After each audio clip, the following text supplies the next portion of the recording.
ഇത് കണ്ടാണ് ഞങ്ങൾ മീൻ പിടിക്കാൻ ഇറങ്ങിയതാ. ഇവിടെ ഇത് കണ്ടോ,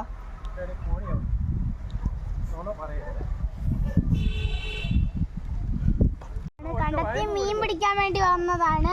കണ്ടാണ്ട ഒരാൾ ചെളുകാത്തോട് വീഴുന്നു.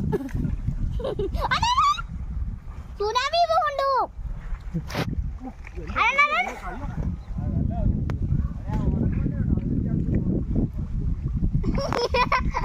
ണ്ടോ കണ്ടത്തിൽ മീൻ പിടിക്കാൻ വേണ്ടി പോകുന്നേ. അവിടെ വരെ മീൻ കണ്ട, അവര് രണ്ടുപേരുണ്ടല്ലോ. ഇത് കണ്ടോ, മറ്റേ ഇവിടെ മൊത്തം താമരയാ. ആമ്പലും ചാമരയും ഉണ്ട്. ഇപ്പൊ മൊത്തം ആമ്പലും. അപ്പൊ ഈ റോസ് കളർ കാണുന്നുണ്ടോ? റോസ് അപ്പൊ അവിടെയൊക്കെ റോസ് അല്ലേ? അല്ലേ കുട്ട? ഇവിടെ റോസും പിന്നെ വെള്ളയും ഉണ്ട്. മീൻ പിടിക്കാൻ വേണ്ടി കടവിലോട്ട് ഇറങ്ങിയിട്ട്, കടലിലോട്ട് സുനാമി പിടിക്കാൻ വേണ്ടി ഇറങ്ങിയിട്ടുണ്ട്.